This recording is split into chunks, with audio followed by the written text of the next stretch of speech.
Boa tarde, amigos, minhas amigas. Vamos aqui para mais uma das nossas lives. Estamos com essa ferramenta de interação. Hoje eu vou conversar com a nossa querida Shirley Meira novamente. Você está comigo. Senti saudade de ti ontem, Shirley. Pois é, nós somos os âncoras dessa live. Boa tarde. Tá tudo bem, meu amor? Tá tudo bem. Graças a Deus. Eu vou ter também hoje a companhia maravilhosa da querida professora Flávia Marçal. Boa tarde, Olá. Flávia. Olá, queridos, boa tarde. É um prazer estar aqui com o deputado, com a Shirley, companheiros de luta e pessoas com quem eu sei que a gente tem uma troca muito intensa para falar sobre temas tão relevantes como o autismo. Tudo bem. A Flávia vai abordar conosco hoje aqui um tema extremamente delicado, sensível, nesta guerra que nós estamos vivendo. Nós estamos vivendo uma guerra. A humanidade está em guerra contra o inimigo invisível, um inimigo que nós ainda não temos totais dimensões da representatividade dele, das mutações que ele pode ocorrer com ele. O fato é que isso provocou uma mudança completa dos hábitos, dos costumes, das rotinas, não é? Na nossa sociedade. A Flávia é professora da Universidade Federal Rural da Amazônia. A Flávia também pertence ao Grupo Estadual de Políticas para o Autismo, uma conquista coletiva nesse estado, que fruto da mobilização dos pais, das famílias, não é? Dos apoiadores da causa autista do estado. Esse deputado teve maior alegria de participar desta mobilização e contou com um ambiente institucional importante, que foi o fato do governador Helder Barbalho rapidamente atender aos apelos da sociedade, né? E criou este grupo estadual interinstitucional para tratar de políticas para os autistas no estado. É um grupo que eu também faço parte, pela Assembleia Legislativa, coordenado pela secretária Ana Gassan, que é secretária da CEPLAD, da Secretaria de Planejamento e Administração do Estado. Tem também na querida Nayara Barbalho, uma membra importante deste grupo. A Nayara, maior carinho. Você sabe, Márcio, eu estive com a Nayara recentemente. Ela me acompanhou numa visita à Concórdia do Pará. Boa tarde, Marcos Amaral, companheiro de Concórdia do Pará. Quando eu for fazer visitas aí no interior, eu vou te convidar também, Flávio, para você ir comigo em alguma dessas visitas. Pois é, então é um prazer tê-la conosco e a Flávia vai falar sobre várias coisas, mas muito importante é como as famílias hoje têm que se repensar com este desafio de cuidar de autistas dentro de uma família que está sob isolamento social. O que é que isso causa efetivamente de novos desafios, novos procedimentos, enfim, do que provoca em termos de realinhamento até de tempos e comportamentos. Mas então daqui a pouco nós vamos conversar, Flávia, tá certo? Com certeza. Pois não. Manchete do Liberal de hoje, Flávia, um quadro que dá conta do agravamento do novo coronavírus da Covid-19 no Brasil. O Brasil bate recorde de mortes num só dia. Foram 114 mortes em um só dia no Brasil, o que revela que nós estamos entrando em fase muito aguda da epidemia, não é? Por isso que os cuidados têm que ser redobrados, por isso que nós estamos apelando todos os dias para a população para que observe melhor o isolamento social, o afastamento social, né? No Pará, mais uma pessoa morreu ontem, elevando para 6 os mortos. Mas o número de casos no Pará de coronavírus subiu 25% em 2 dias. Olhem que a dinâmica está crescente e está cada vez mais aguda, o que significa que está vindo à tona todo o processo de contaminação que estava escondido, que estava sem ser detectado, porque nós não temos testes rápidos no Brasil ainda e no Pará. Esse tema foi tratado até aqui. Os insumos para teste rápido dependem de quebrar patente. Sabiam disso? A China só tem hoje muitos desses testes porque a China quebrou a patente lá. Foi assim também em período recente com o HIV no Brasil. Só se conseguiu chegar àquele coquetel, popularizá-lo, então, dos remédios genéricos no Brasil, quando se quebrou patente. Mas o quadro no Pará se agudiza, né? O secretário de Saúde do Estado, Alberto Beltrame, advertiu que o Estado está em curva crescente e só o isolamento domiciliar poderá reverter esse quadro. Uma notícia importante, lá em Salvador, na Bahia, capital da Bahia, tem uma inovação, estão fazendo teste rápido em blitz nas ruas. Lá eles já estão com insumo para fazer teste rápido. Isso pode, então, agregar à resistência que está sendo feita esse elemento do teste rápido para identificar quem é que está com sintomas ou quem está efetivamente já acometido da infecção. O Diário do Pará, que é outro jornal aqui de circulação no Estado,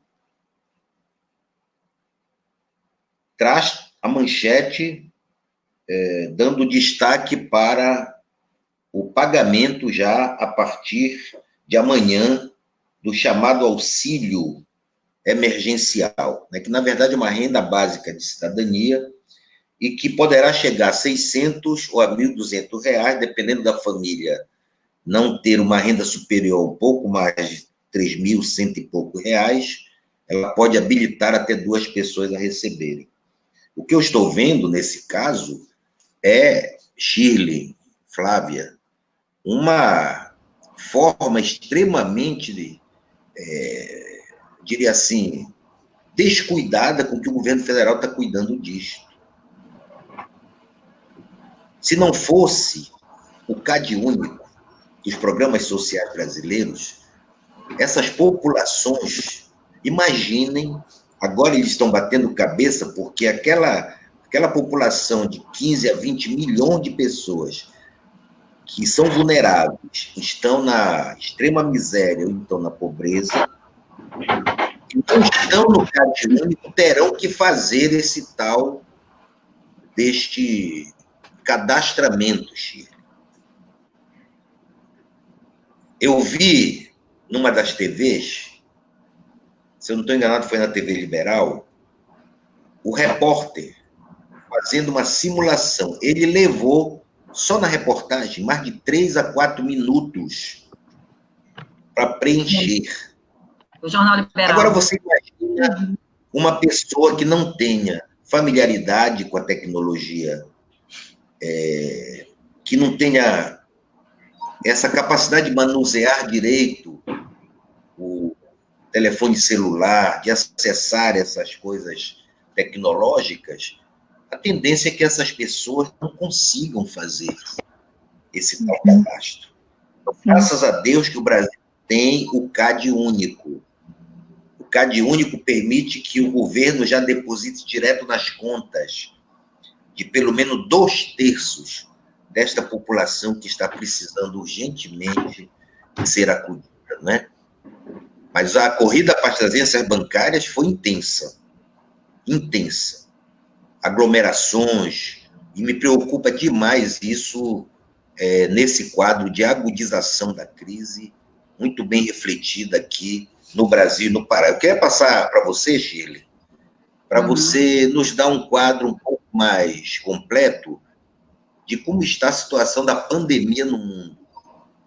Já houve recuos ou não houve recuos? Como é que está a pandemia no Brasil e aqui no Pará? Eu queria te passar para você completar este quadro introdutório da nossa live. Vão chegando, né, aqui é interação, eu quero convidar todo mundo a vir hoje aqui, perguntas sobre a questão do autismo para a professora Flávia, o que quiserem perguntar também sobre as políticas do Estado. Hoje nós tivemos aqui na Assembleia uma sessão plenária, ordinária, ainda presencial. A partir daqui nós só vamos ter online, porque hoje que nós aprovamos a mudança de regimento para permitir isto, né? E, de fato, é muito importante que nós tenhamos exata noção do momento que estamos vivendo. Então, vocês podem me perguntar, nós aprovamos várias coisas hoje, várias medidas novas do governador Helder Barbalho, do governo do Estado, e que durante a live nós vamos passando. Podem vir chegando, vão mandando perguntas, fazendo comentários, que a nossa live vai seguir, vai ser uma boa live, se Deus quiser. Shirley, por favor. Eu acho que hoje a gente vai até passar do horário, estou desconfiando, mas tá bom. Assim, Bordalo, hoje de manhã eu estava pensando, poxa vida, estou esperando o dia para que a gente comece essa nossa live com notícias boas, né? Mas quando a gente olha os números atualizados do coronavírus no Brasil e no mundo, um dado nos assusta muito mesmo, né, nós brasileiros, porque no Brasil já ultrapassou 100 mortes diárias, né, só fazendo essa retificação, 100 mortes.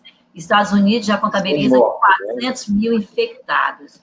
Então, quando você pega uma atualização geral, né, do coronavírus no mundo, no Brasil, nós já temos casos confirmados, nós já temos 13.717 casos confirmados.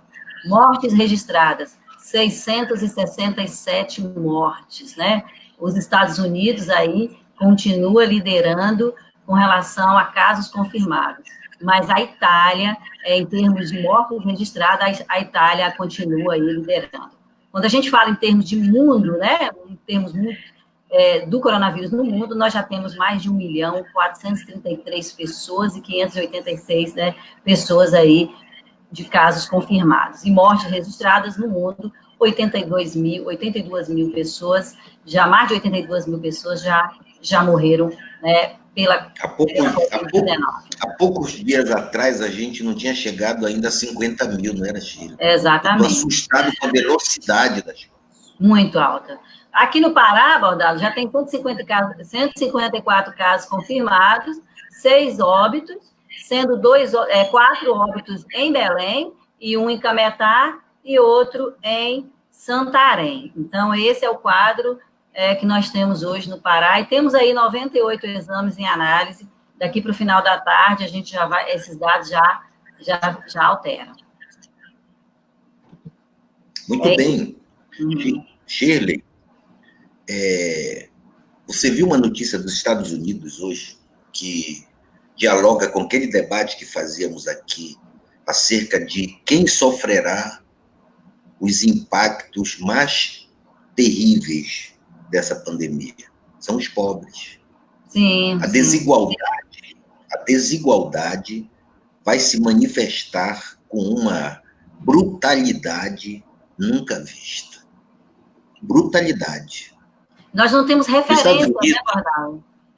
Nós discutimos isso sobre o impacto nas periferias, nas favelas, não é? nas baixadas.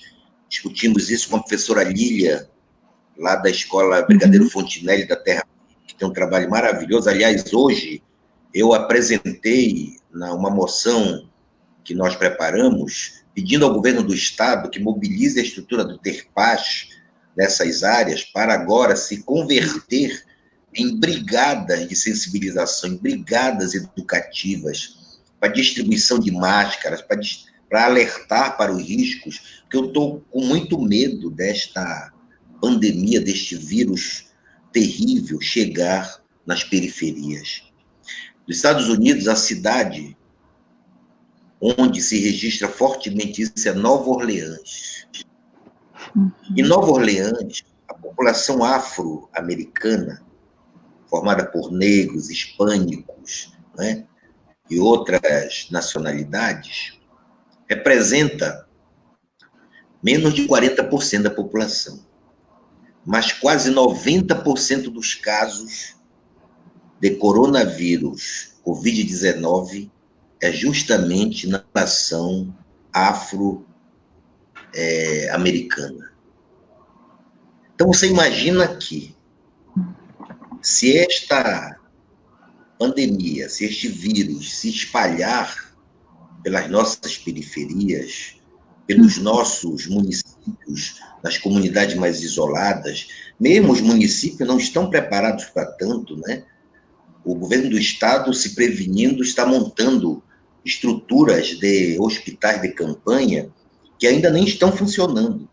Eu espero que brevemente o de Belém já esteja funcionando. Há um caos, né? Será um caos, e esses números que atualizam o nosso quadro são terríveis, né? Por isso eu queria começar essa conversa com a professora Flávia Marçal. Professora Flávia, como eu disse no início, bem-vinda, né? Bem-vinda de novo. Eu fico imaginando uma família que tenha um indivíduo autista no seu interior. Esta família diante agora do isolamento absoluto, né? Dentro da casa, muita gente circulando. Inclusive, tem uma questão que muita gente não tem claro, que eu queria que a senhora nos respondesse também, essa questão. Mas antes da Flávia entrar, Shirley, tu estás aí ainda? Estou aqui sim. Shirley, eu vou lhe encarregar de introduzir a discussão sobre autismo com a professora Flávia, por favor. Farei isso. A Flávia é que vai abrilhantar essa tarde, viu, Flávia? Eu já passo para você, só vou fazer uma contextualização com relação a números, tá bom? E aí você nos corrija também algum equívoco que possa ter.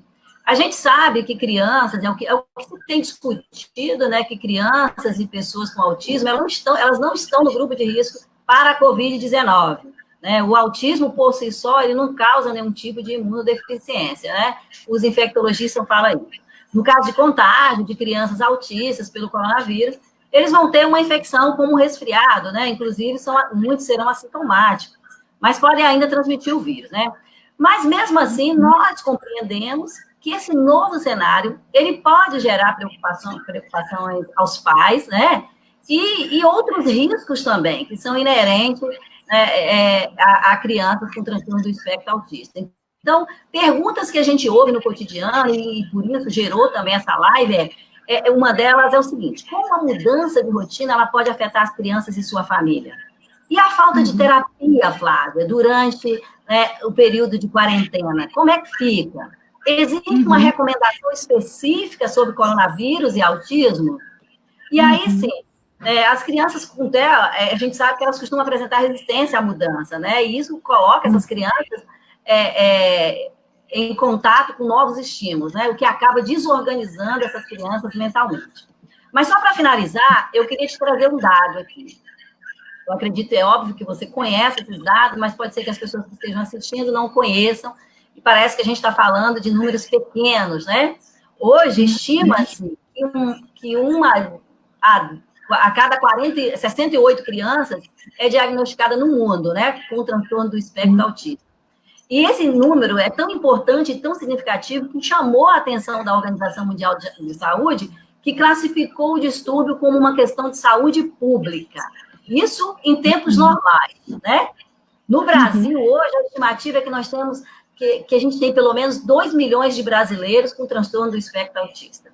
Na região metropolitana de Belém, Bordalo, a estimativa é que haja 10 mil pessoas diagnosticadas. Então, as dificuldades já começam justamente pela falta de estatísticas oficiais. Como vocês devem ter visto a forma que eu disse, eu falei em estimativa. A estimativa é que na cidade de Belém teriam 10 mil indivíduos com espectro autista, é isso? Exatamente, 10 mil pessoas diagnosticadas. Isso é uma estimativa. E a gente sabe que trabalhar com estimativa não é bom, né? Porque a gente está falando só de estimativa. Nós sabemos que há uma subnotificação, desculpe, Shirley, uma subnotificação muito grande, porque não tem muitas oportunidades das famílias levarem as pessoas, suas crianças, seus adolescentes, né, para um verdadeiro diagnóstico, para identificar. E no passado, e hoje ainda tem, as pessoas confundiam muitas vezes nas casas, nas famílias, o comportamento mais irrequieto das crianças com alguma coisa satânica, com alguma coisa, ou essa pessoa, esse menino, enfim. Então, imagina quantas famílias nem sabem que a sua criança, o seu adolescente, tem algum espectro autista, né? Uhum. É verdade. Sim. Principalmente porque o grau de comprometimento na vida dessas pessoas com transtorno de espectro autista varia de um quadro leve, com total independência, né, e discretas dificuldades de adaptação, até aquelas pessoas que são dependentes para atividades de vida diária, né, pessoas que precisam de acompanhamento de especialista de forma constante. Então, diante desse cenário, eu passo para a Flávia agora, perguntando o seguinte, Flávia: quais têm sido os desafios das famílias? Quais cuidados devem ser, né, deve-se adotar nesse período de quarentena? Vamos conversando um pouco sobre isso a partir de agora. Bem, então, boa tarde a todos novamente. Boa tarde também às pessoas que estão acompanhando no meu Instagram. Nós também estamos transmitindo o deputado ao vivo aqui pelo Instagram. Muitas mães de pessoas com autismo nem sempre podem parar para ouvir. Então, o Instagram é legal que também a gente fica com essa live armazenada, então mandar um abraço aqui para as minhas amigas que estão acompanhando pelo Instagram. E a Sheila, ela fez um bom panorama dos nossos desafios. Eu acho que o primeiro ponto que a gente precisa colocar é realmente esse percentual populacional. A Sheila foi correta quando falou que a gente tem essa proporção de 1 para 68, já há um novo dado, inclusive avançando, sendo uma criança a cada 59, mas o mais importante para destacar é que esse dado, além dele ser uma estimativa, ele tem sempre 4 anos de defasagem. Então, os dados que estão saindo em 2020, na verdade, eles são referentes a 2016, né, que é quando você consegue consolidar as pesquisas, a gente tem um delay, digamos assim, sobre esses dados. Então, isso é importante para que a gente perceba que, possivelmente, esse quantitativo é muito maior. Então, a gente não está mais falando de um grupo, de uma minoria, de uma especificidade. Nós estamos falando de uma situação de saúde pública que, em decorrência disso, também precisa de uma estruturação técnica que permeie todas as ações, inclusive as ações de combate ao Covid-19. Né? Se você tem um percentual da população muito grande que também é atingida por isso. Um outro ponto também que eu acho que é muito importante, inclusive tem várias pessoas aqui me perguntando online, né? É sobre... Pode responder, pode até interagir já, professora. Então pronto. Várias mãezinhas aqui falando sobre a questão do grupo de risco. Isso é uma dúvida muito grande das famílias, né? Se, afinal de contas, a pessoa com autismo está ou não no grupo de risco. É importante, pessoal, esclarecer para vocês que existe um protocolo de atendimento para a condição do Covid-19 que está disponível no site do Ministério da Saúde.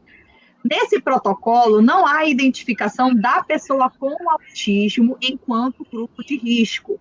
Até porque, de fato, a pessoa por si, a mera condição do autismo não a torna uma situação de imunodeficiência. No entanto, o protocolo do Ministério da Saúde fala em doenças crônicas. O que são aquelas doenças crônicas?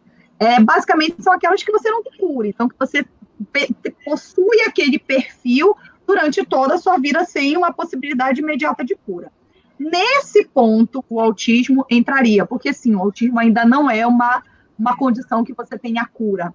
Como ele tem vários níveis, é muito importante ressaltar que eu não posso considerar que, por ter um autista leve, sem comorbidade, que tenha plena capacidade de exercer seus atos da vida diária, suas AVDs, que essa realidade vai se aplicar a todos os autistas. Muito pelo contrário, infelizmente, muitos autistas não conseguem ter o discernimento da situação que está acontecendo. Por não ter esse discernimento, por não ter esta noção de perigo, por não ter essa noção de autocuidado, muitas dessas crianças, adolescentes e adultos não conseguem adotar os protocolos de segurança para a Covid-19. Então, por exemplo, um dos protocolos, que você, ao chegar no local, tenha o cuidado de não abraçar, de não tocar numa pessoa. As pessoas com autismo, dependendo do grau, podem não conseguir compreender essa regra, né? E elas não vão respeitar esse distanciamento. Ela pode não saber como higienizar adequadamente as mãos, porque também existe um protocolo, né, de um passo a passo. Não basta você colocar lá a mão embaixo d'água. Meu filho lava a mão assim, né? Eu tenho todo um treino com ele, mas ele lavou a mão, ele abre a torneira, ele coloca uma mãozinha, coloca a outra, acabou, tá lavado as mãos. Então, assim, eles têm essa dificuldade, muitos deles podem possuir uma dificuldade de discernimento. E aí, o que é interessante? A ONU, recentemente, também recomendou, numa mensagem que saiu no dia 7 de março, que foi emitido pela ONU, um relatório falando da importância de que todos os estados adotem medidas protetivas para as pessoas com deficiência, em parte porque muitas delas podem sim estar num quadro de imunodeficiência. Nós podemos ter pessoas com autismo que tenham imunodeficiência, não pela condição do autismo, mas, por exemplo, porque podem ter uma restrição alimentar, e aí, consequentemente, ela pode ter uma imunodeficiência, ela pode comer só um tipo de alimento, né? Ou você pode ter uma pessoa com autismo que tenha uma comorbidade, uma dificuldade respiratória. Então, esse quadro mais geral da condição do autismo, ou seja, se a gente realmente analisar o autismo como um espectro, é muito importante, então, que a gente sempre, na dúvida, adote medidas protetivas e considere o autista dentro do grupo de risco. Porque se a gente não fizer isso, o que vai acontecer? Provavelmente nós não teremos técnicas, políticas, protocolos específicos para essa população. Então, a posição que nós, defensores dos direitos da pessoa com autismo, adotamos é, em havendo dúvidas se todos os autistas conseguirão chegar a um nível de discernimento para fazer a sua autoproteção e seu autocuidado, compete ao Estado e à sociedade, por força da Lei Brasileira de Inclusão, de promover ações de proteção. Eu acho que esse é um dos maiores desafios, né? Você mostrar para a sociedade que a grande maioria dessas pessoas com autismo, muitas vezes não tem condições de fazer a sua autoproteção e, portanto, precisam de um estímulo, precisam de um cuidado, precisam de um olhar específico dentro dessas políticas públicas. Eu acho que esse primeiro panorama é muito importante. E, naturalmente, que pode parecer uma coisa até sem uma grande relevância, a identificação, se é grupo de risco ou não, mas isso tem uma série de impactos no que tange aos direitos. Eu gostaria de destacar aqui, por exemplo, a portaria do Ministério da Educação, do Ministério da Economia, que trata sobre as possibilidades de teletrabalho ou de afastamento de servidores. Para quem quiser anotar, é a portaria 337, de 24 de março de 2020, que ela fala, por exemplo, que pessoas que estejam dentro do grupo de risco ou que tenham familiares em grupo de risco, isso servidores públicos federais, poderão solicitar outro mecanismo que não trabalho presencial. Ou então, por exemplo, poderão ter uma flexibilização de carga horária de trabalho, poderão ter a utilização do teletrabalho, o home office, enfim, uma série de estratégias. E aí, nesse ponto, a família da pessoa com autismo faz diferença se você só está no grupo de risco ou não.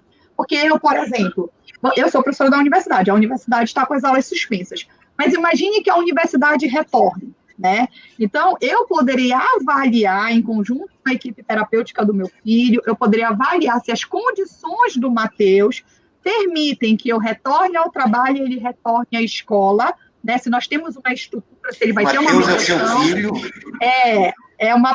O Matheus é autista, tem 9 anos. Quantos anos ele tem? Ele está com 9 anos. Está com 9 anos.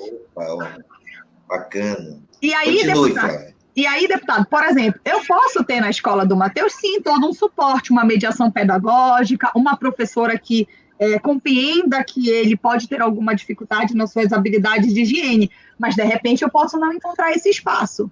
E aí, veja bem, olha o risco. Se eu não tenho uma proteção, se eu não estou no grupo de risco, o que eu deveria fazer? Eu teria que voltar para o trabalho, eu teria que deixar meu filho na escola. eu não poderia ter, por exemplo, o direito do meu filho ter um regime especial educacional, entendeu?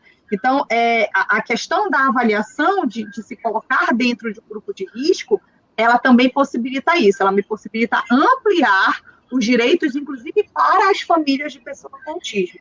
Agora, lógico, isso daí também é uma avaliação que a gente precisa fazer, que é muito própria de quem vive a realidade do autismo, porque, de fato, se nós formos avaliar apenas do ponto de vista clínico, de fato, a mera característica do autismo, o mero diagnóstico do autismo, não necessariamente traz consigo uma imunodeficiência.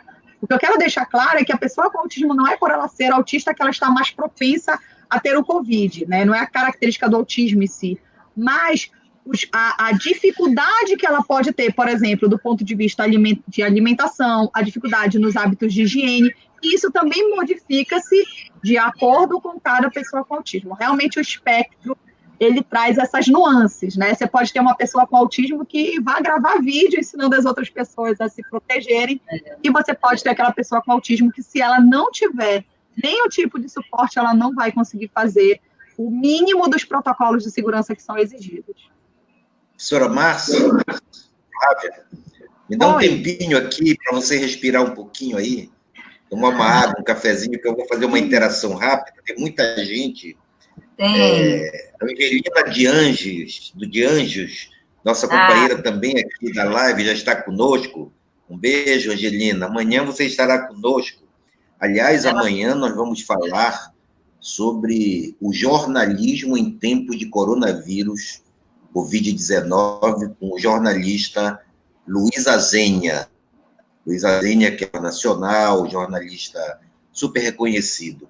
E um abraço, Angelina. Eu sei que você está também em contato com o Luiz Azenha para viabilizar a entrevista dele amanhã. A Priscila Souza está conosco. Não, a Angelina faz um comentário importante. O isolamento social, no momento, ainda é a única maneira de não deixar o novo coronavírus circular. Por isso, é tão importante que o auxílio emergencial chegue aos mais vulneráveis financeiramente. Perfeito. A doutora Priscila Souza... Rapidinho, Doutora Priscila, um beijo, um abraço, beijo virtual, doutora, porque nós não podemos fazer esses agrados agora, né? A Priscila, que é nossa advogada aqui da Comissão de Direitos Humanos, diz que não apenas a familiaridade com a tecnologia, do ponto de vista dos problemas para que as populações mais vulneráveis acessem a tal renda básica emergencial, mas o próprio acesso. Nem todos estão inclusos no mundo tecnológico. Aqui no Pará, se eu não estou enganado, nós temos uma exclusão digital imensa, né? Uma parte imensa do nosso povo não tem acesso a essa tecnologia. Como é que estas pessoas irão acessar a renda emergencial? Infelizmente, as aglomerações ainda presentes em nosso estado, apesar das súplicas feitas pelo governador. De fato, o governador, eu vi ontem quanto ele está preocupado. E é preciso que nós entendamos que um governador de estado, ele tem informações que às vezes nós não temos. Para o governador fazer um apelo com aquele ontem, para ele estar acelerando as obras para instalar hospitais de campanha, porque a coisa é grave. Às vezes a gente... novos decretos, né, eu comungo perfeitamente das preocupações do governador. Olha quem está conosco, a promotora Elaine Carvalho. Um abraço, doutora Elaine. A doutora Elaine é uma das mais comprometidas promotoras do nosso estado, uma militante incansável na causa da inclusão das pessoas com deficiência no estado. Ela está conosco, né? Ela diz que temos que ficar em casa. É muito importante não fazer o vírus circular. Muito bem, doutora Elaine. A Tainá Marajoara está assistindo conosco. Um abraço, Tainá. Obrigado pela tua audiência. O Carlos Alberto Marques também já está conosco. Um abraço, companheiro Carlos. O Fábio Silva, lá de Coatipuru, está conosco. Um abraço aí para os nossos amigos, nossos companheiros de Coatipuru. A Rosiane Souza está assistindo. O Alexandre Veloso está assistindo. Sejam bem-vindos e bem-vindas à nossa live. Podem participar. Olha, Shirley, tem um elogio para ti aqui, dizendo, amiga Shirley, meia inspiração de mulher, mãe, profissional, mulher potente. É a Angelina que está fazendo isso. Você me ama, né, Angelina? Eu também te amo. Olha, a Maria Gilsouto, lá de Bagre, está conosco de novo. Um abraço, companheira Maria.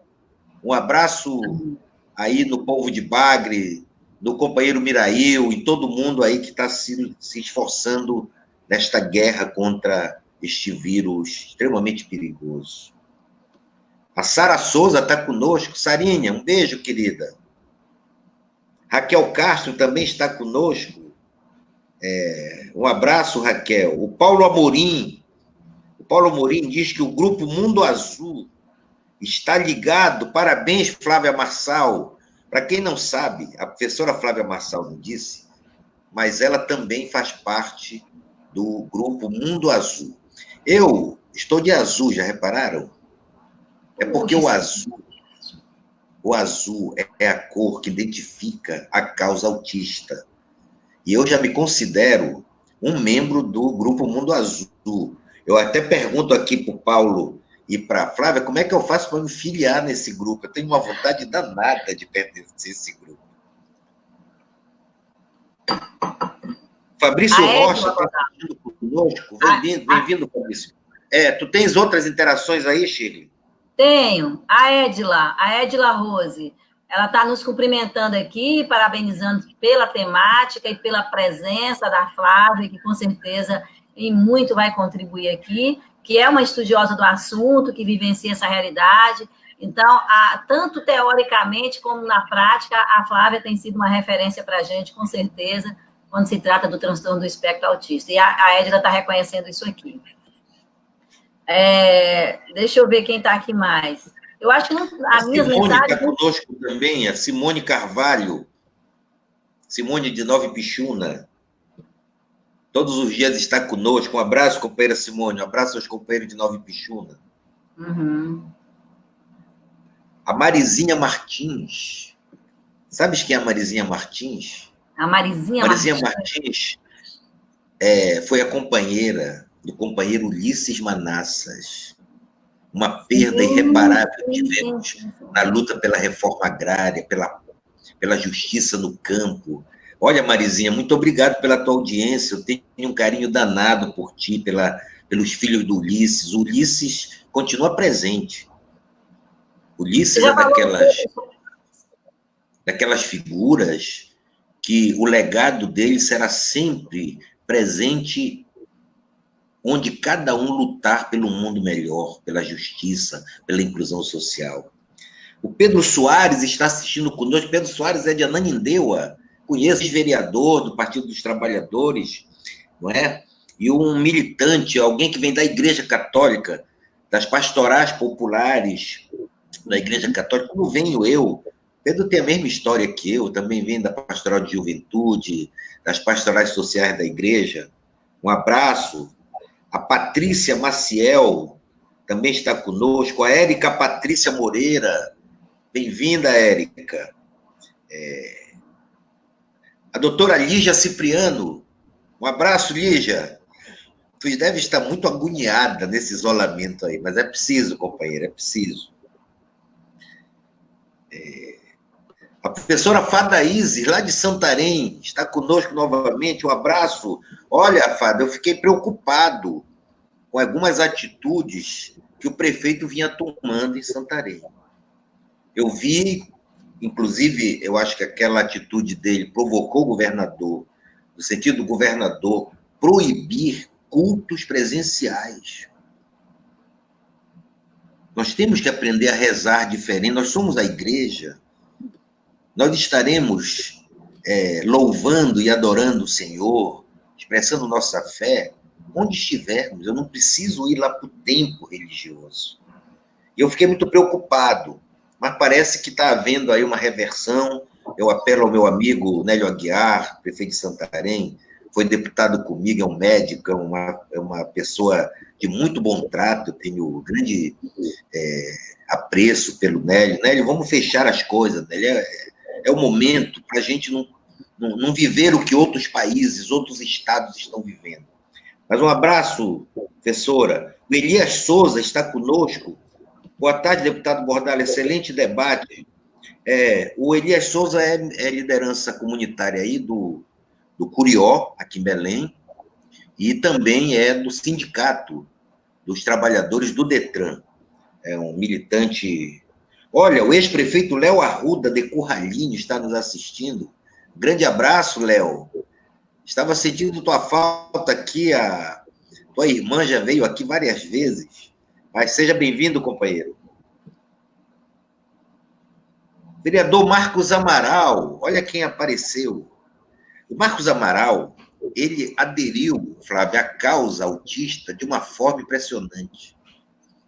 Ele aprovou requerimento na Câmara de Concórdia para a criação de um centro de referência em autismo em Concórdia. Ele, inclusive, está oferecendo um terreno de propriedade dele para facilitar a instalação do centro. Eu quero dar o meu abraço aqui ao Marcos Amaral, que é um defensor da causa autista, da inclusão social muito grande. A Otacília Mendonça, olha, a Otacília entrou aqui. Companheira Otacília, um abraço ao Toinho do Josué, aos nossos amigos aí de Cachoeira do Piriá. Eu estou com saudade de vocês. Assim que acabar essa guerra, este isolamento, eu vou te fazer uma visita, Otacília, a você, ao Toinho, e rever os meus companheiros aí de Cachoeira do Piriá. A Érica Patrícia Moreira já está conosco também. Bem-vinda. A Érica. Oi? A partir desse comentário da Érica, eu gostaria de depois fazer uma pergunta para a Flávia. Não é nem uma pergunta, pedir para que ela falasse pois sobre... Não, ela diz assim, a Érica Patrícia Moreira. A Érica. Eu tenho um filho de 15 anos. Por favor, Shirley, você está com a pergunta melhor aí. Então tá. É porque está dando um eco, assim, um delay, aí tá... Não, é que a Érica é militante política histórica, comunitária. Legal. A Érica é da União Nacional de Luta por Moradia, grande companheira do companheiro Paulo Afonso. Paulo Afonso do Telégrafo, liderança comunitária importante. Repercute, por favor, Shirley, com a Flávia, essa pergunta da Érica. Então, Flávia, tomando aqui como referência o que a Érica está trazendo, que ela tem um filho de 15 anos, ele é Asper, e depois de muita terapia, ele tem uma socialização muito boa, e ela está preocupada agora, né? Como é que vai reagir depois desse isolamento social? Então, Flávia, a gente sabe que a importância da rotina para as crianças autistas é fundamental, né? Se nós já nos beneficiamos dessa rotina, imagine as crianças.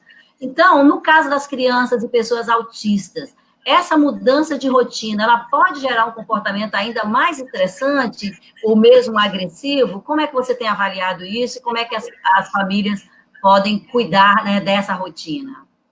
Bem, esse é um ponto que tem causado bastante preocupação entre os familiares, né? As pessoas com autismo, elas muitas vezes necessitam desse processo de uma rotina estabelecida para que elas possam ter uma organização comportamental.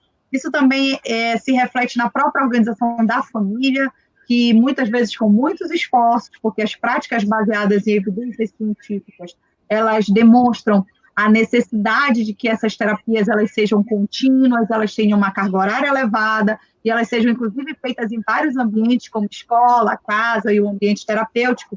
Então, de fato, você teve uma quebra muito brusca de uma série de espaços onde essa criança recebia estimulação, né? E falo dessa criança, mas obviamente estendendo aqui a todas as pessoas com autismo, porque a pessoa com autismo, por exemplo, que estava acostumada com uma rotina de trabalho, ela também teve essa quebra, né?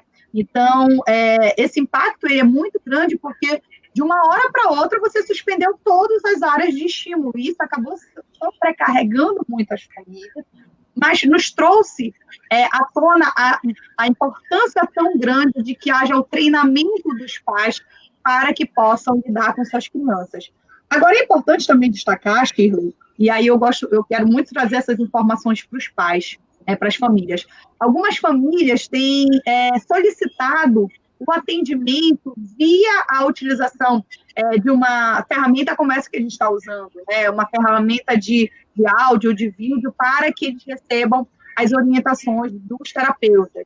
E é importante destacar que a Agência Nacional de Saúde publicou já, neste mês de março, a orientação para a realização de atendimento à distância e viabilização dos atendimentos terapêuticos. Então, quem quiser saber como é que isso deve funcionar, pode acessar o site da ANS, vocês vão encontrar o documento com esse nome, que é esse que eu acabei de falar, que é a orientação para o atendimento à distância. Então, a ANS entende que não precisa ser regulamentado esse tipo de atendimento, uma vez que não há uma modificação estrutural, mas, na verdade, se mantém planos terapêuticos que já vinham sendo realizados.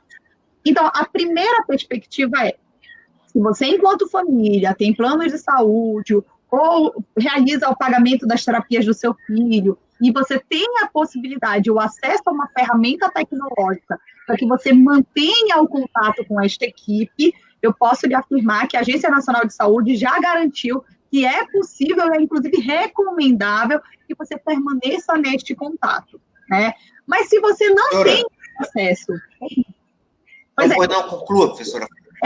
Mas se você não tem esse acesso, né? Porque aí a gente tem que levar em consideração que nós estamos numa região que a gente tem dificuldades de acesso à internet, a gente tem dificuldades de acesso à tecnologia. Então, nesse ponto, seria muito importante que você conseguisse estabelecer com a equipe terapêutica esse contato para que você pudesse receber essas informações, ainda que da maneira tradicional, ou seja, numa folha de papel, um plano terapêutico para esse período, em que você pudesse fazer essa estimulação dentro da sua residência. E também é importante que você possa buscar, ainda que rapidamente, informações na própria internet. A gente tem vários grupos de pais e de mães que realizam o apoio, né, em que a gente pode ter esse contato e trocar essas informações e realmente criar... A senhora tem algum endereço eletrônico que poderia deixar com a nossa live? Passar para ir para a Lilian, tá? Eu, inclusive, vou aproveitar agora, que é para agradecer a todas as mães que estão aqui, nós temos várias mães, e nós temos, inclusive... Pode agradecer, pode falar o nome delas aí.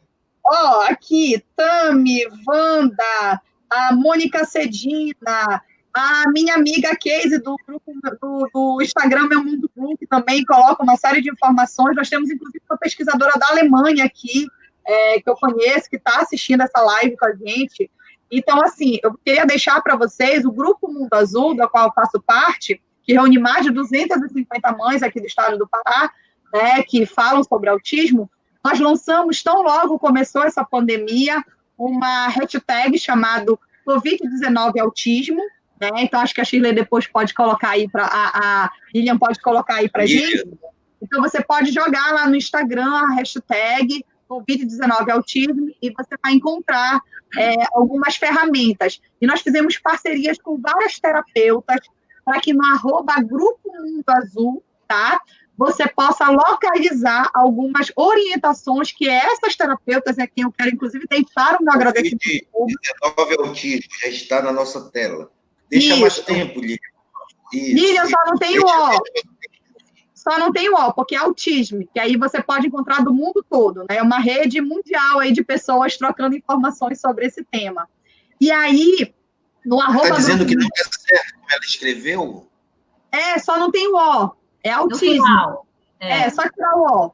É autismo em inglês, né? Porque aí, Covid-19 autismo, você vai ter acesso à rede mundial que está compartilhando essas informações. Assim está certo, professora? Isso, está perfeito. Assim tá certo. Covid-19 autismo. Isso. E aí, no @Grupo Mundo Azul, você vai ver lá, por exemplo, profissionais, terapeutas ocupacionais que se disponibilizaram a gravar gratuitamente orientações para essas famílias, né? A gente sabe que o Facebook, o Instagram acabam sendo umas ferramentas mais acessíveis do que, por exemplo, um instrumento desse aqui, como a gente está fazendo, para uma videoconferência, que acaba sendo um pouco mais complexo. Então, e até porque eu queria aproveitar, e só porque para mim não esquecer, Shirley, por favor, eu propus hoje, na sessão ordinária presencial da Assembleia, que o governo do Estado providenciasse a instalação de um grupo de aconselhamento, de um grupo que a população pudesse acessar para tirar dúvidas sobre vários temas relacionados com essa guerra contra esta pandemia. O que tem de indivíduos que não sabem como acessar isso, como acessar aquilo, ou mesmo como acessar algum tipo de ajuda para, por exemplo, essas questões relacionadas com autismo nas famílias, em tempo de coronavírus, não é? E eu queria que você preparasse uma moção minha para o governador, porque eu fiz a proposta de forma verbal, tá certo? Mas eu acho que, para agora, é essencial o que vocês estão fazendo, Flávio. Sim. O Mundo Azul, por estar já preocupado com isso, e eu acho que essas questões estão relacionadas com todas as dimensões do enfrentamento desta crise. Eu só quero mais um tempinho. Eu queria aproveitar, Bordalo. Eu queria aproveitar também, já que nós estamos num momento de socializar informações que são importantes para as pessoas, a SECTET, juntamente com o Conselho Regional de Psicologia, né, com assessoramento do Conselho Regional de Psicologia, criou uma plataforma para atendimento psicológico online.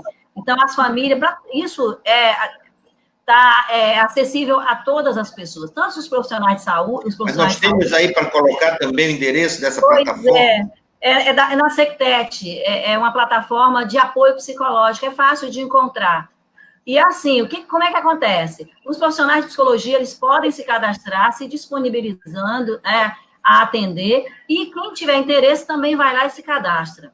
O Conselho Federal de Psicologia, inclusive, flexibilizou esse cadastro online, que antigamente era muito mais burocrático, tinha que aguardar aí um tempo para receber um ok do Conselho de Psicologia. Hoje em dia, não. Você vai lá, credencia, não precisa aguardar o ok do Conselho, você já pode, se conseguir preencher o cadastro inteiro, você já está autorizado a prestar atendimento online. Inclusive, nós temos uma portaria, nós temos uma resolução, na verdade, 2018, que autoriza esse atendimento online, e agora recente, agora em abril, nós temos uma outra portaria aí que vem para poder flexibilizar esse processo, né? Inclusive, eu sou cadastrada no Conselho para prestar esse atendimento gratuito, né, para as pessoas que precisarem. Eu quero aproveitar e mandar um abraço para a querida Jureuda Guerra, que é do Conselho Regional Presidenta do Conselho Regional de Psicologia. Presidenta, minha querida amiga, companheira de luta, Jureuda Guerra, e a ela, em nome dela, eu quero cumprimentar. E, Shirley, só para registrar que a Patrícia Vasconcelos e o Roberto Marques estão conosco. Eles dizem: Flávia, o Grupo Mundo Azul está aqui com você. Eu estou percebendo que o Mundo Azul, para onde vai um, vai todo mundo, né, Flávia? Olha, minha querida Marjorie Calderaro. Olha, não deixa de citar o Marquinhos Silva, hein? Marjorie, que absurdo, Marjorie. Eu estava falando com o Zequinha Calderaro, mas olha, minha querida, um grande abraço. Um abraço ao povo aí de Oriximiná. E assim que eu puder, eu vou fazer uma visita para vocês aí. E deputado... O senador Paulo Rocha está conosco, de novo. Muito obrigado, senador, pela sua audiência qualificada. Desde ontem, o Paulo Rocha, senador do Pará, do Partido dos Trabalhadores, está nos acompanhando. Muito obrigado, Paulo. A Maria de Jesus está assistindo. A Maria de Jesus é enfermeira, mora em Marituba, mas originalmente a Jesus, como carinhosamente nós já tratamos, eu a conheci em Capanema. Ela agora é enfermeira, inclusive está procurando alguma colocação, se alguém tiver. É uma enfermeira de mão cheia. O Alexandre Silva está assistindo conosco. O Marcos Amaral diz que a professora Eliette Feio que é da Coordenadoria da Educação Especial de Concórdia do Pará, está conosco. A Dayana Vale está assistindo conosco. Muito obrigado. A Maria José Tavares está assistindo conosco. Olha, Célia Leal da Silva, minha amiga. Ô, Célia, eu só te vejo pelas telas, pelas redes sociais, você deve estar meio agoniada. A Célia não para, né? A Célia é uma companheira maravilhosa.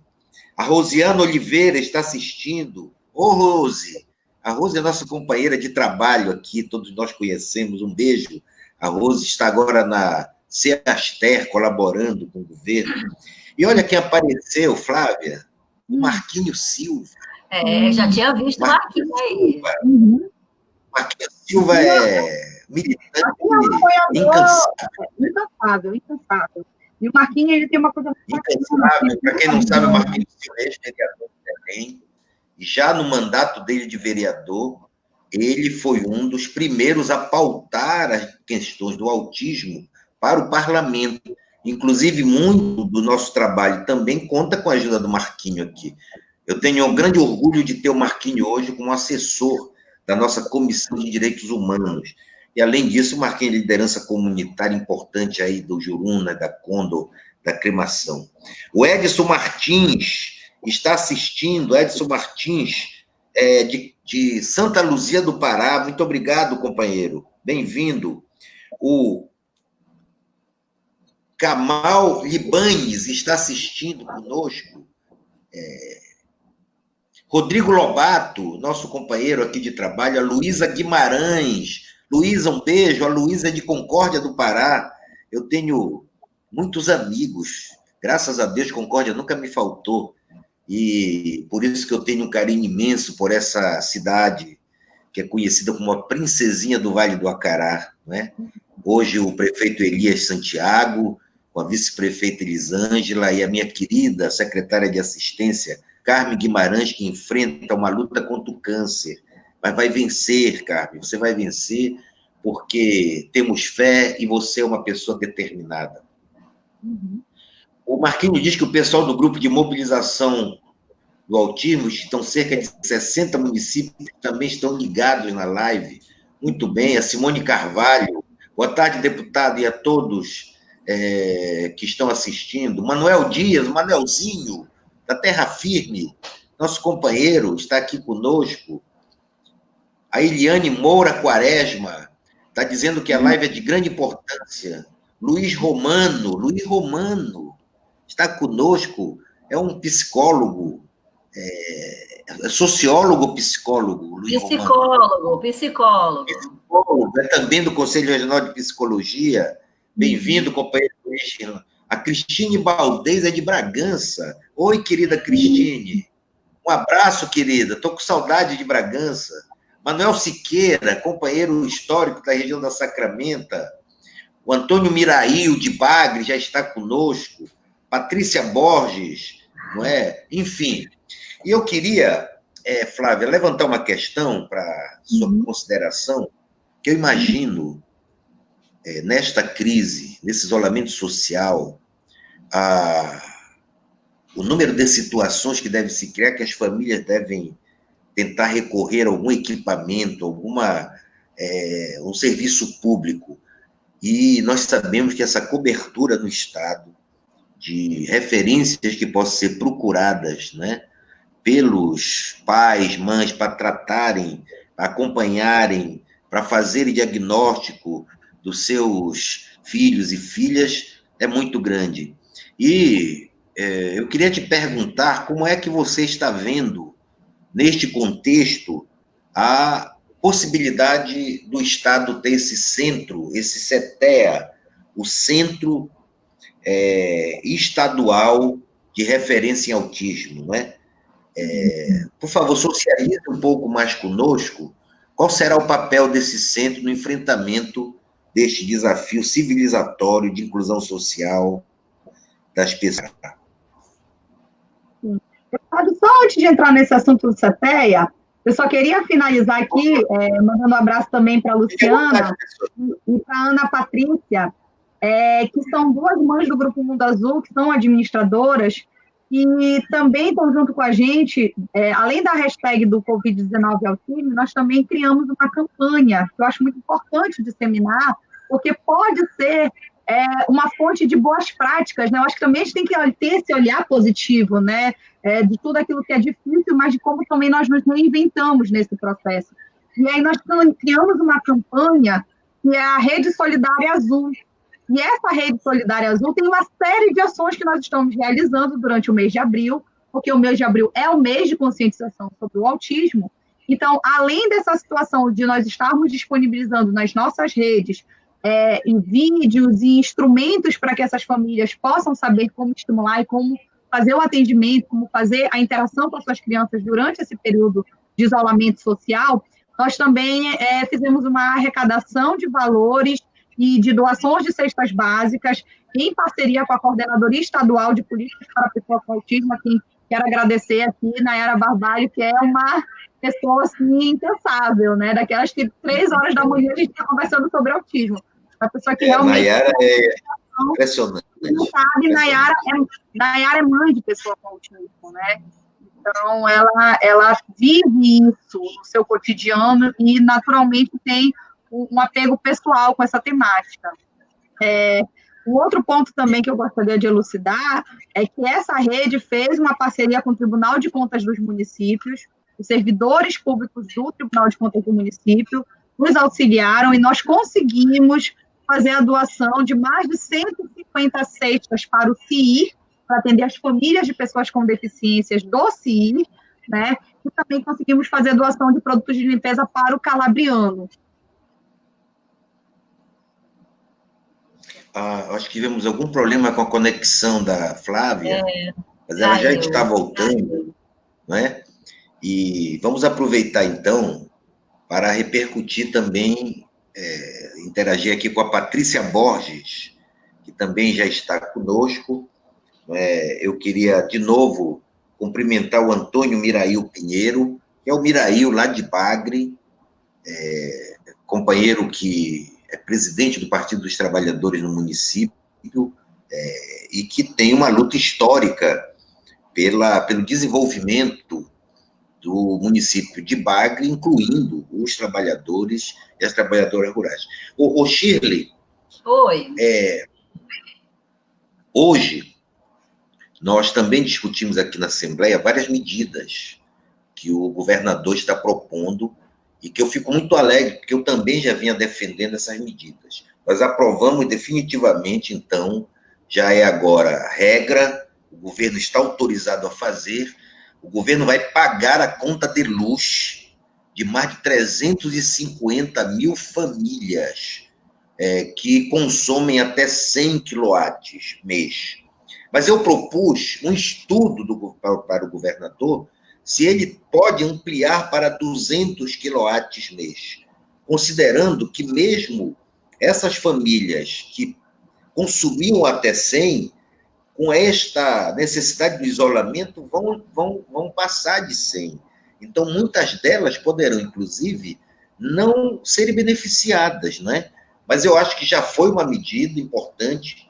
Eu também propus hoje que seja estendido para a conta de água, o pagamento pelo Estado da conta de água. É claro que o governador, inclusive, já foi autor da decisão de suspender cortes de energia, cortes de água e cortes da internet das famílias, né? Isso tudo nós aprovamos hoje, definitivamente aqui. E o que é o CETEA? O CETEA será um centro de referência em autismo no Pará. Esse grupo que eu e a professora Flávia Marçal estamos falando é um grupo que foi instalado pelo governador do estado, Helder Barbalho, é um grupo do governo e que fica sediado na Secretaria de Planejamento e Administração do Estado, coordenado, como eu já falei, pela secretária Hanna Gassan. Eu sou membro titular desse grupo pela Assembleia Legislativa, a professora Flávia Marçal é membro, a doutora Nayara Barbalho é membro, como outros membros do governo. E o CETEA será na Batista Campos. Nós conseguimos lá um prédio antigo da CESPA, que estava em desuso, e ele está sendo adaptado. Se nada tivesse ocorrido, esse centro, que é um sonho de milhares de pais, de mães de autistas, já seria inaugurado agora em abril. Eu ficaria muito alegre, porque eu aniversario no dia 11 de abril. Para quem não sabe, quem quiser mandar algum presentinho, uma mensagem, mande. Nós não vamos poder fazer nenhuma festa. Eu não vou poder nem apagar a vela com meus filhos. É um presente virtual. Nesse ano, mas nós vamos fazer virtual. E para mim teria sido uma alegria a gente ter inaugurado este centro em abril. Não é? Não vai ser possível em abril, mas não tenham dúvida que esta será uma realidade no estado do Pará. E eu, com este grupo de trabalho, estamos procurando sensibilizar municípios a criarem os seus centros. Não precisa ser do mesmo porte deste aqui. Como este em Concórdia, que já está em andamento, eu quero também parabenizar muita gente que já faz trabalho com... Lá em Bragança, eu sei que a prefeitura tem um grupo especial, o Instituto Florescer de Bragança, da Silvânia Castro, não é? A prefeitura de Castanhal já tem um bom trabalho quanto a isso, a prefeitura de Capanema já tem um bom trabalho, mas o que nós precisamos é estender essa rede para o estado todo. Mas, Shirley, o tempo voa. Deixa eu só falar rapidinho aqui, Bordalo. Eu vou te pedir, faça suas considerações finais, por favor.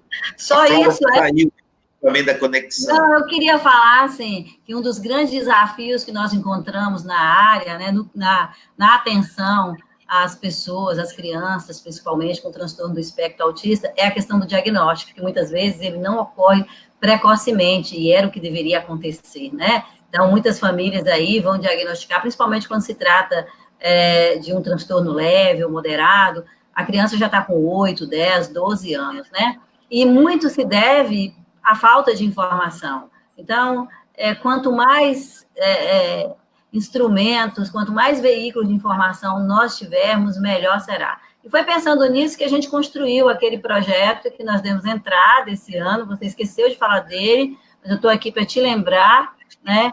Não, pode falar.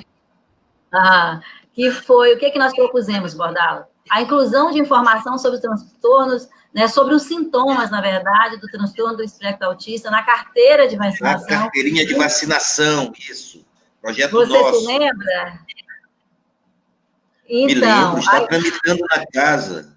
Está tramitando. Para incluir na carteirinha de vacinação a referência, que tipo de espectro autista aquele indivíduo tem, para facilitar as abordagens com ele, para facilitar que ele tenha, ao chegar a uma instituição, alguma escola para se matricular e assim por diante, as pessoas já estejam previamente alertadas que ele é uma pessoa diferente. Está tramitando na Assembleia, eu vou lutar para aprovar o mais rápido possível. Com a aprovação desse PEG, nós vamos ajudar os pais a reconhecer os sinais de forma precoce, né? E agir imediatamente em resposta a esses sinais. Então, não há de se questionar, portanto, a importância da aprovação desse projeto, né? Para o bem-estar e a dignidade humana das pessoas, das crianças com transtorno do espectro autista. É um tema bastante denso, tem muita coisa para se falar ainda, tenho certeza que a gente não conseguiu trazer aqui 1%. Né? As orientações que a Flávia deveria fazer agora no finalzinho, infelizmente caiu as conexões dela, os cuidados, né, que se pode ter dentro de casa. Eu acho que talvez a gente tenha que chamar a Flávia de volta depois, viu, Bordalo? Quem sabe, vamos conversar com ela. Sheila, obrigado, querida. Olha, ainda repercutindo, a Kátia Milena está assistindo conosco, o Gilci Araújo, a Gilci, estamos aqui em Tucuruí, atentos a tudo, e não podemos negar que existe o medo da maioria da população, de fato. Esta pandemia causa medo, ela é terrível. É por isso que ela tem que ser levada a sério. Ela se propaga com uma rapidez impressionante, ela tem um grau de letalidade muito alto. né? Em muito aqui mesmo, nós já estamos com taxas que alcançam 4% em cada 100 mil habitantes. É uma coisa brutal. Auxiliadora Oliveira, oi, auxiliadora, um abraço, bem-vinda. A Érica Patrícia Moreira, que já dialogou conosco, a Eliane Moura Quaresma, enfim, muita gente. Eu lamento ter caído a conexão da querida... olha, Eliane Moura Quaresma diz que a atenção ao diagnóstico precoce é fundamental e fará diferença sobremaneira no desenvolvimento da criança com TEA. De fato, querida, é por isso que nós temos que criar este centro estadual para ele ajudar, inclusive, a criar novos centros e formas de trabalho nos municípios, para que a gente possa dar acesso a um diagnóstico que todos têm direito. Amanhã, nós estaremos de volta às 16h, 16 horas, com a presença do jornalista Luiz Azenha, da Record Nacional, jornalista reconhecido, que vai tratar conosco do papel do jornalismo e do jornalista na crise do coronavírus, da Covid-19. Nós estamos numa guerra, e o Azenha tem acompanhado jornalismos em tempo de guerra. Eu convido todos e todas para estar aqui. Eu agradeço imensamente a colaboração e contribuição da professora Flávia Marçal. A conexão dela saiu, mas em nome dela eu quero agradecer a audiência de todas as mães, pais que estão ligados conosco, dos vários grupos de organização e de mobilização pelo direito dos autistas no Pará. O Papa Francisco disse que é muito bom quando a gente está feliz, mas é melhor ainda quando outros são felizes por causa da gente. Vamos lutar, vamos vencer esta guerra, porque a humanidade já venceu muitas guerras. Esta será mais uma que nós venceremos. E eu tenho certeza que sairemos melhores desta guerra, mais sensíveis, com maior preocupação com o outro, com a preocupação com a diferença e, fundamentalmente, com a convicção de que a humanidade pode ser muito melhor. Um beijo no coração, fiquem com Deus e até amanhã com o Café com Bordalo às 16 horas. Fiquem com Deus.